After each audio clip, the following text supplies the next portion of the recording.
अस्सलाम वालेकुम। आज वाले लेक्चर में हम लोगों ने हॉरिजॉन्टल स्टिचिंग एंड श्रिंकिंग के बारे में पढ़ना है। पहले हमने vertically shrinking of a graph के बारे में पढ़ा है। आज हम लोग पढ़ेंगे horizontal stretching and shrinking. It is also possible to stretch and shrink graph horizontally.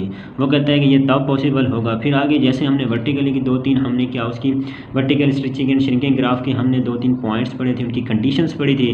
तो यहाँ पे हॉरिजॉन्टल की भी ऐसे ही उसकी 2-3 कंडीशंस हैं, उसको हम पढ़ेंगे, उसी से हम उसके ग्राफ बनाएंगे आगे। ठीक हो गया। फिर उसी से उसकी एग्जांपल्स करेंगे। अब ये देखें उसने क्या है कि लेट, मैंने इसको पेज पे लिखा हुआ है, पेज पे मैं आप लोगों को यहाँ से क्लियर करवा देता हूँ। ये देखें कि let f be a function and c be a positive real number. जैसे हमने कहा कि हमारे पास एफ कोई फंक्शन है और सी अ पॉजिटिव रियल नंबर, यानी एनी अ पॉजिटिव नंबर, कोई भी हमारे पास पॉजिटिव रियल नंबर है, जैसे हमने पीछे वर्टिकली देखा था उसको। अब हम इसकी कंडीशंस को देख लेते हैं कि वो क्या कह रहा है। उसने कहा है कि इफ़ सी अगर ग्रेटर 1 हो तो the graph of y is equal to, अब ये देखें वेरिएबल के साथ c मल्टीप्लाई हो रहा है। जब हमने वर्टिकली की बात की थी स्टिचिंग एंड श्रिंकिंग की, तब क्या था, फंक्शन से बाहर c मल्टीप्लाई हो रहा था, यहाँ पे वेरिएबल के साथ multiply. Is the graph of y is equal to F of X horizontally shrunk, तो by dividing each of its x coordinate by c, यहाँ पे क्या आ जाता है, c आ जाता है। ठीक हो गया। फिर नेक्स्ट हमारे पास जो कंडीशन है ये थी हमारे पास, इफ़ अगर c ग्रेटर 1 हो। अब जो नेक्स्ट कंडीशन है कि if c 0 less than c less than 1, यानी c 0 से बड़ा हो और 1 से लेस हो, तो the graph of y is equal to F of X is the graph y is equal to F of X horizontally stretched. वहाँ पे क्या था, श्रंक था अगर c ग्रेटर देन 1 हो। तो यहाँ पे अगर वो ये कंडीशन हो तो हमारे पास वो क्या है, horizontally stretched by dividing each of its x coordinate by c। ठीक हो गया। नीचे हम लोगों ने इसके ग्राफ बनाए हुए हैं। ये देखें कि श्रिंकिंग अगर होगा, c अगर ग्रेटर देन 1 होगा। ये देखें हमने नीचे उसके ग्राफ बनाए हुए। ये देखें श्रिंकिंग का मतलब होता है सिकुड़ना। अब ये देखें ये वाला जो ग्राफ है, मैंने इसको थोड़ा सा वो ना जो ग्राफ बनाया उसको मैंने थोड़ा सा ज़्यादा वो बना लिया है ना, अंडरलाइन कर दिया। ये देखिए मैंने उसको थोड़ा सा मोटा करके ग्राफ को बना लिया, जो लाइंस हैं उसकी। ये देखिए हमारे पास फंक्शन है y is equal to F of x, और जो उससे ब्रीक है, श्रिंकिंग मतलब होता है सिकुड़ना, तो वो हमारे पास कौन सा है कि y is equal to f c of x, यानी वेरिएबल के साथ मैंने c को मल्टीप्लाई कर दिया जब हमने कहा c ग्रेटर देन 1 है। फिर इसी तरह जब हमने स्टिचिंग की बात की 0 less than c less than 1, ये देखें स्टिचिंग का मतलब होता है ग्राफ का फैलना। अब ये देखें ये जो बड़ा ग्राफ बना हुआ है, ये देखें ब्लैक सा, ये हमारे पास कौन सा होगा, y is equal to f c of x. ठीक हो गया। और ये जो होगा ब्रीक सा ग्राफ होगा, ये क्या होगा, y is equal to F of x. उम्मीद है कि ये आप लोगों को क्लियर। इसी से अब हम लोगों ने आगे क्वेश्चन करने हैं। अब एग्जांपल नंबर 7 पे आ जाते हैं। ये देखिए उसने दो कंडीशन, यानी पॉइंट ए और पॉइंट बी में दो उसने पॉइंट बना लिए हैं। ठीक हो गया। अब ये हमारे पास है G of X is equal to F 2 of x. ठीक हो गया। The graph of G of X F, अब वेरिएबल के साथ 2 multiply is obtain by horizontally shrinking. ठीक हो गया। The graph of Y is equal to F of, ये देखिए मैंने यहाँ ग्राफ भी बना दिया।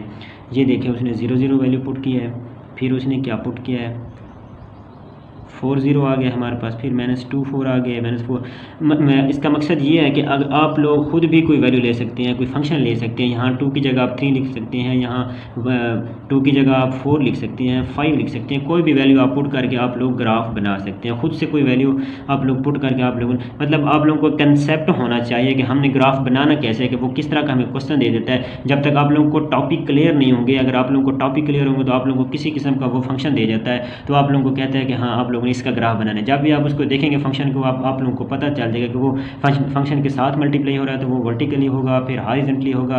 यानी जैसे आप फंक्शन की कंडीशंस को देखेंगे उसी तरह आप उसका ग्राफ बना देंगे। ये देखें उसने मुख्तलिफ वैल्यूज पुट की हैं, फिर इसी तरह उसने ये देखें ये ग्राफ बना लिया है। फिर उसी को उसने कहा है कि अगर ये हो हमारे पास, ये देखें जो हमारे पास पहले फंक्शन था, फिर 2f(x), ये देखें ये सारे उसने वैल्यूज़ पुट किए हैं। ये देखें 1 by 2, ये सॉरी हम एक ही बात करें तो ये देखें। अब बुक पे आ जाते हैं। ये देखें सिंपल से ग्राफ है। ये देखें जब हमने y is equal to F of x किया है, अब y की जगह उसने 2 ले लिया है, कहीं पे 2 ले लेता है, कहीं पे 4 ले लेता है। ठीक हो गया। ये देखें सारी उसने यहाँ पे वैल्यूज़ पुट की हैं, मुख्तलिफ वैल्यूज़, यानी y की जगह, यानी यहाँ कांस्टेंट फंक्शन की बात कर रहा है। ठीक हो गया। फिर आगे जब हम 2 के साथ उसको मल्टीप्लाई करते हैं, ये देखें उसने कहा है कि graph horizontally shrink the graph of y is equal F of x divide each x coordinate by 2। ये देखें ये वाला फंक्शन यहाँ पे 2 पुट कर रहा है, कहीं पे फिर -1 पुट कर रहा है, फिर -2 पुट कर रहा है, फिर 1 पुट करेगा तो -2 आ जाता है। ये देखें ये सारी इसने वैल्यूज। आप कोई और भी फंक्शन लेके इसमें आपको कंसेप्ट होना चाहिए, तो आप ग्राफ आसानी से बना सकते हैं। आपको कोई भी फंक्शन आप ले लें। अब हम ये देखें ये वर्टिकली श्रिंक की बात कर रहा है। ठीक हो गया। सॉरी, हॉरिजॉन्टली स्टिचिंग की बात कर रहा है। ये देखें जब हम 1/2 से मल्टीप्लाई कर देते हैं, ये देखें वेरिएबल को, ठीक हो गया। तो ये हम अगर फंक्शन से बार बार मल्टीप्लाई करते तो हमारे पास और वर्टिकली बन जाता स्टिचिंग। जब हम वेरिएबल के साथ मल्टीप्लाई करते हैं 1/2 से, horizontally stretching the graph of y. ये देखें उसी तरह उसने यहाँ पे वैल्यूज़ ली हुई है, मुख्तलिफ डिफरेंट किस्म की वैल्यू, ये कॉन्स्टेंट फंक्शन लिया हुआ है। ये देखें फिर उसको आगे उसने ये देखें ये वर्टिकली हॉरिजॉन्टली बात कर रहा है। ये देखो उसने यहाँ पे भी कुछ वैल्यू। आप कोई भी ग्राफ ले सकते हैं, आप लोगों को कंसेप्ट होना चाहिए। अब यहाँ पे उसने कहा कि हमने क्या क्या चीज़ें पढ़ ली हैं, फिर वो एक क्वेश्चन देगा, एग्जांपल देके उसने एग्जांपल नंबर 8 दिया है। फिर वो हम यहाँ पे सारे उसने ना ग्राफ इकट्ठे बना लिए हैं, ठीक हो गया। हमने क्या क्या पढ़ लिया, हॉरिजॉन्टल शिफ्टिंग पढ़ ली है, स्टिचिंग और श्रिंकिंग पढ़ ली है, रिफ्लेक्टिंग पढ़ ली और वर्टिकल शिफ्टिंग पढ़ ली है। देखा हमने 3 से 4 चीज़ें पढ़ ली हैं। अब सबसे पहले हमारे पास ये एग्जाम्पल है, use the graph y is equal to F of x given example 7 on page 22-23 and repeated below to the graph y is equal to -1/2 f into x -1 + 3। अब ये देखें सारी उसने चीज़ें मिक्स कर दी, हम इसको अलग-अलग लेंगे, फिर इसी से ग्राफ उसके बनाते जाएंगे, ठीक हो गया। अब ये देखें पहले उसने क्या लिया हुआ है, एक कांस्टेंट फंक्शन ले लिया। ये देखें उसने 1 पॉइंट पे फंक्शन लिया हुआ है। ये देखें हॉरिजॉन्टली शिफ्टिंग पहले उसने बात की है। तो y is equal to f into x -1 by shifting the graph of y is equal to f(x) 1 unit to the right, ठीक हो गया। फिर दूसरा उसने क्या लिया है, श्रिंकिंग ग्राफ। श्रिंकिंग भी हो सकता है, स्टिचिंग भी हो सकती है। ये देखें उसने 1/2 से मल्टीप्लाई कर दिया है, ठीक हो गया। फिर तीसरे पॉइंट पर रिफ्लेक्टिंग की जब बात करेंगे, मैंने से बाहर मल्टीप्लाई कर देंगे। ये पीछे हमने प्रीवियस लेक्चर में हम लोगों ने ये सारी चीज़ें पढ़ी हैं। फिर उसके बाद जो फोर्थ पॉइंट है वर्टिकली शिफ्टिंग, तो वर्टिकल की जब बात करेंगे हम इसके साथ प्लस कोई ना कोई चीज़ ऐड कर देंगे, 2 ऐड करें, 1 ऐड करें, 3। ये देखो उसने 3 ऐड कर दिया है by shifting the previous graph up 3 units, ठीक हो गया। अब ये देखें पहले सबसे पहले उसने ग्राफ में क्या लिया हुआ है, कांस्टेंट फंक्शन। इसमें ये देखें उसने वैल्यूज़ डिफरेंट वैल्यूज़ पुट किया। उसके बाद फिर हमारे पास फंक्शन कौन सा आ जाता है, graph y is equal to f into x -1 shift 1 units to the right. ये देखें 1 units to the right shift हो जाता है, ठीक हो गया। ये देखें उसने इसमें भी डिफरेंट वैल्यूज़ पुट की। अब कोई भी वैल्यूज़ पुट कर सकते हैं, जस्ट ग्राफ बनना चाहिए, ठीक हो गया। फिर इसी तरह 1/2 से उसने मल्टीप्लाई कर दिया तो वर्टिकली ये श्रिंक हो जाएगा। तो ये देखें by factor of 1/2 multiplying each y coordinate. अब ये देखें वाई कोऑर्डिनेट की हम बात करेंगे, मल्टीप्लाई होगा। ये देखें 2 पॉइंट्स, ये देखें ये ग्राफ बन गया, उसमें डिफरेंट उसने वैल्यूज़ पुट किए हैं।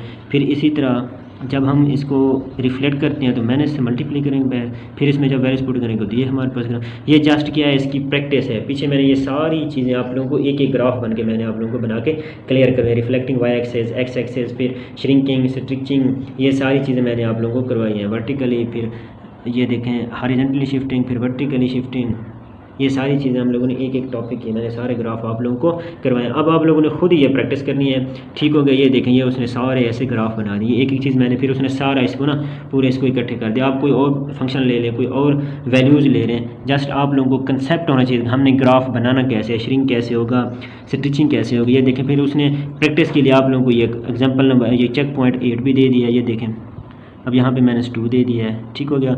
अब ये देखें example number 9 graphing using a sequence of a transformation. यहाँ भी वही बात कर रहे हैं कि अगर हम 2 से बाहर मल्टीप्लाई कर दें, ये देखें उसने यहाँ पे 3 पॉइंट्स बना लिए हैं कि अगर वो उसके साथ मल्टीप्लाई होगा तो लेफ़्ट होगा, माइनस होगा तो राइट होगा। ये सारी चीज़ें हमने पीछे पढ़ ली हैं, ठीक हो गया। ये देखें फिर आगे, ये देखें उसने यहाँ पे ग्राफ बना लिए हैं। ये देखें ऐसे ग्राफ, फिर ऐसे उसने ग्राफ बना लिया। इसमें कोई मुश्किल वाली बात नहीं है, आप लोग इसकी प्रैक्टिस करें। मैथ का दूसरा नाम ही प्रैक्टिस है, आप लोग इसको प्रैक्टिस करें, ठीक हो गया। फिर भी अगर आप लोगों को कोई मसला हो तो आप कमेंट्स में पूछ सकते हैं, व्हाट्सअप मेरा नंबर दिया हुआ है, उस पर भी आप लोग मुझसे पूछ सकते हैं। अब हम एक्सरसाइज पे आ जाते हैं। अब एक्सरसाइज आप लोगों ने खुद प्रैक्टिस करनी है, ये काफ़ी क्वेश्चन है आप लोगों की प्रैक्टिस के लिए। इसमें ये देखें आप लोग कुछ क्वेश्चन तो लाजमी करें ना, आप लोगों को एक कंसेप्ट क्लियर हो जाए तो फिर आप लोग इसमें लाजमी क्वेश्चन करें, ठीक हो गया। ये देखें एक्सरसाइज उसने 1.1 से 16 क्वेश्चन का दिया हुआ। ये देखें यहाँ पर उसने कॉन्स्टेंट फंक्शन ले लिया है, और फंक्शन कौन सा लिया है, सी की जगह उसने 2 लिया हुआ है।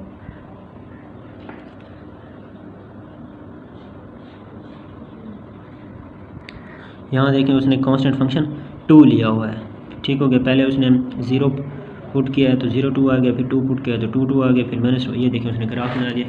फिर उसने आगे ये देखें क्वेश्चन नंबर 1 में उसने क्या किया है कि g of x is equal to f of x plus 1, ठीक हो गया। अब f ऑफ x हमारे पास 2 था जो हमने कांस्टेंट फंक्शन लिया था, ठीक हो गया।